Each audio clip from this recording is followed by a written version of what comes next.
প্রথমে নাম ডেকে নি। নেন। রোল নম্বর 1, উপস্থিত। 2, হ্যাঁ জনাব।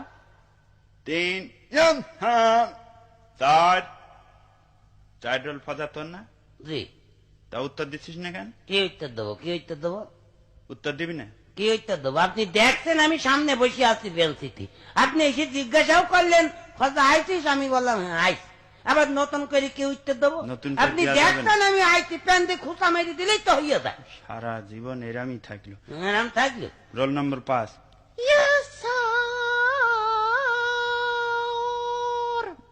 কি হলো? ঠিকই আছে।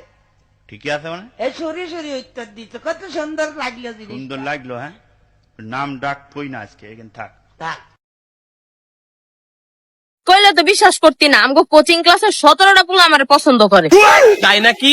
কেমনে বুঝলি? আরে ওরা সপ্তাহে একদিন হলো আমার দিকে তাকায়, এর লেগে তো আমি বুঝে গেছি ওরা আমার পছন্দ করে। তুই খালি এর দুর্হিন অবাক হয়ে গেছোস? আমগো এলাকার যত সিনিয়র বড় ভাই আছে বেশিরভাগই আমার পছন্দ করে। কেমনে বুঝলাম জানস? আমরা দেখলেই জিগাইবো কেমন আছো, ও কেমন আছো জিগানি দেখে তো আমি বুঝে গেছি গা আমার পছন্দ করে। আরো হুন, আমগো এলাকার জুনিয়র যে ছোট ছোট পোলা পাইন এটিও আমার পছন্দ করে। আমার দেখলে এমনি হাসে, ওগো হাসি দেখে তো বুঝে গেছে ওরা আমার পছন্দ করে।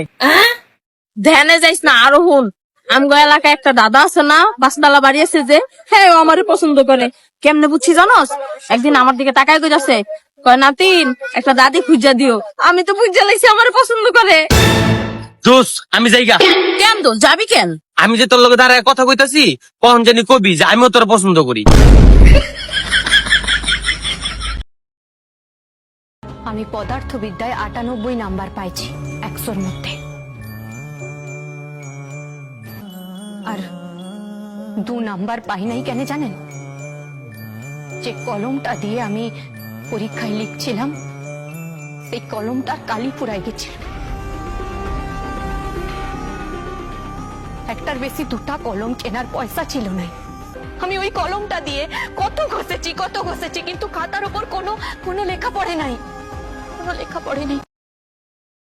भोला भाला था स्कूल जाता था, एक दिन एग्जाम आ गया, पेपर खत्म करके पल की झपकाया, दूसरा एग्जाम आ गया, बड़ा प्रेशर ऐसा मेरे भोले मन पे, दिमाग काम करना किया बंद, जो गलती से छोटा इम्पोर्टेंट टॉपिक्स एग्जाम में बजाए वो ही बैंड, जहरीले क्वेश्चन से मेरे ही टीचर्स ने मुझको चखाया मजा।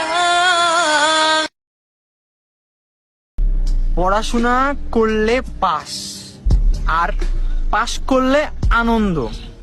মনে আনন্দ আর ফুর্তি আসলে হয়ে যায় খেলাধুলা, আর খেলাধুলা করলে লাগে ব্যথা, আর ব্যথা লাগলে হয়ে যায় অসুস্থ, আর অসুস্থ হওয়ার মানেই হলো মৃত্যু।